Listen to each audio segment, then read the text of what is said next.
गोष्टीचं नाव आहे सोनेरी चिमणी. एक होती चिमणी, सोनेरी चिमणी. आकाशात गणपती बाप्पाच्या महालात राहायची. मऊ मऊ पलंगावर निजायची. थुई थुई कारंजात आंघोळ करायची. एक दिवस उडत उडत चिवताई आली की आकाशातून जमिनीवर. तिला हिरवी हिरवी झाडं, रंगीबेरंगी फुलं, डुलणारं गवत सगळं पाहून फार आनंद झाला. एक डौलदार गुलाबाच्या फुलावर बसावं म्हणून ती आली खरी, पण आई आई गो, बिचारीच्या पंखाला काटा लागला, रक्त आलं, तिला काही उडता येईना. कशी बशी जमिनीवर आली.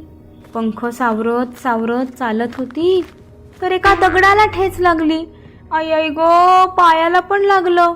चालता येईना, उडता येईना. बिचारी बसली एका दगडाला टेकून तर जोरात वारा आला आणि वाऱ्याबरोबर धूळ कचरा उडाला, चिवताईच्या डोळ्यात गेला. अरे रे रे रे, तिला काही दिसे नाही. बिचारी एका दगडाला टेकून रडत बसली.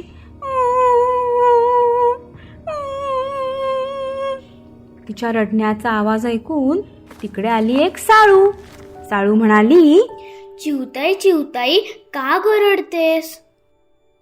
काय सांगू, माझ्या पंखाला काटा लागलाय, दुखतंय ग मला, उडता येत नाहीये म्हणून मी रडतीये. हात तिच्या, एवढंच ना, थांब जरा. असं म्हणून साळूनी कोणत्या तरी झाडाचा पाला आणला आणि दगडाने ठेचून चिवताईच्या पंखाला लावला. त्याबरोबर पंखातून रक्त यायचं बंद झालं. चिमणीला फार फार बरं वाटलं. साळूताई साळूताई, मी आहे सोनेरी चिमणी, राहते आकाशात, गाते गोड गाणी. तू केलीस मला मदत, बाप्पाला तुझा निरोप सांगेन, तुला काय हवं ते मी मागेन. मला ना कोल्हे लांडगे येतात आणि खाऊन टाकतात ग. तू बाप्पाला त्याच्याबद्दल काहीतरी करायला सांगशील का? हो, नक्कीच सांगेन. असं म्हणून साळूताई निघून गेली. चिमणीने पंख फडफडवून पाहिले. उडता तर येत होतं, पण आई आई गो, पाय दुखायला लागला. सोनेरी चिमणी परत रडायला लागली. तेवढ्यात तिकडून आला एक सरडा. दिसायला जरा भीतीदायकच होता, पण फार प्रेमळ होता. त्यांनी पाहिलं चिवताई रडतीये. काय झालं ग चिमणे? अरे, माझ्या पायाला लागलंय, बघ ना, लंगडतीये, चालता येत नाहीये. हट्टीच्या, एवढंच ना, थांब, मी तुझा पाय बरा करतो. म्हणून मग सरड्याने जाऊन एक लांब वेल तोडून आणली आणि चिमणीच्या दुखऱ्या पायाला बांधून टाकली. चिवताईला फार बरं वाटायला लागलं. डोळे पुसून ती सरड्याला म्हणाली, सरडे दादा, मी आहे सोनेरी चिमणी, राहते आकाशात, गाते गोड गाणी. तू केलीस मला मदत, बाप्पाला तुझा निरोप सांगेन, तुला काय हवं ते मी मागेन. खरंच चिवताई, मला मदत करशील का ग? आकाशातल्या घारी पक्षी उंच आकाशातून बघतात आणि आम्हाला पकडून खाऊन टाकतात. असं काहीतरी करायला सांग बाप्पाला की त्यांना मी दिसणारच नाही. हो, नक्कीच सांगेन. असं म्हणून सरडा सरपटत निघून गेला. आता आपल्या चिमणीला चालता पण यायला लागलं आणि उडता पण यायला लागलं. म्हणून ती उडायला लागली. पण तिच्या डोळ्यात कचरा गेल्याने तिला समोरचं काही दिसलंच नाही आणि एका झाडाला धडकून खाली पडली. परत रडायला लागली. त्या झाडाशेजारी होतं एक तळं आणि तळ्यात राहत होता एक बेडूक. काय झालं चिमणे, का गरडतेस? अरे, माझ्या डोळ्यात कचरा गेलाय, मला काहीच दिसत नाहीये म्हणून मी रडते. थांब जरा, आलोच मी एका मिनिटात. असं म्हणून बेडूक तळ्यातून पाणी घेऊन आला आणि चिमणीच्या डोळ्याला त्याने पाणी लावल्याबरोबर चिमणीच्या डोळ्यातला कचरा निघून गेला.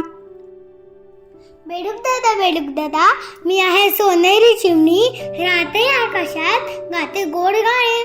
तू केलीस मला मदत, बाप्पाला तुझा निरोप सांगेन, तुला काय हवं ते मी मागेन. चिवताई, मी राहतो तळ्यात. तळ्यातले छोटे छोटे उडणारे किडे हेच माझं अन्न. पण माझी जीभ छोटीशी, मी त्यांना खाईपर्यंत ते उडून जातात आणि मग मला उपाशीच राहायला लागतं. मी नक्की सांगेन हा बाप्पाला. असं म्हणून चिमणी उडून गेली. रात्र झाली होती, त्यामुळे साळू तिच्या बिळात, सरडा झाडावर एका पानाच्या मागे आणि बेडूक तळ्यातल्या कमळाच्या पानावर झोपून गेले. दुसऱ्या दिवशी सूर्य उगवला. सकाळ झाली.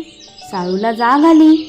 डोळे चोळत ती बिळातून बाहेर आली आणि बघते तर काय, एक भला मोठा दुष्ट लांडगा तिच्याकडे बघत उभा होता. साळूला बघून त्याच्या तोंडाला पाणी सुटलं होतं. साळूताई, आता कुठे पळशील? साळू घाबरली, थरथर थरथर कापायला लागली आणि बघते तर काय, तिच्या पूर्ण अंगावर काटे उगवले होते. तिला सोनेरी चिमणी आठवली आणि बाप्पानेच आपल्याला हे काटे दिलेत ह्याची तिला खात्री पटली. तिने सपासप काटे मारायला सुरुवात केली. लांडग्याच्या डोळ्यात काटे, हातात काटे, तोंडावर काटे. ओय ओय ओय ओय ओय ओय ओरडत लांडगा पळून गेला. इकडे सरडा जागा झाला तर आकाशात त्याला एक घार घिरट्या घालताना दिसली. सरडा घाबरला. कुठे लपू असा विचार करत झाडावर इकडे तिकडे फिरायला लागला आणि एका पानावर चढून बसला. आणि काय गंमत, सरड्याचा रंगच बदलला. तपकिरी रंगाचा सरडा चक्क हिरवा झाला. घार जवळ आली आणि तपकिरी सरडा शोधतीये, पण तिला काही सरडा दिसलाच नाही. गोंधळून ती परत उडून गेली. आणि इकडे बेडकाची पण तीच तऱ्हा. सकाळी उठला, डोळे चोळत असताना समोर मस्त हिरवागार नाकतोडा गवतावर बसलेला दिसला. आहा, हा नाकतोडा खायला मिळाला तर काय मजा येईल असा विचार करून त्यांनी तोंड उघडलं तर त्याची जीभ लांब लचक झाली होती. त्यांनी जोरात जीभ बाहेर काढली, नाकतोड्याला पकडलं आणि खाऊन टाकलं. सोनेरी चिमणीनेच ही जादू केली अशी त्याची खात्रीच पटली.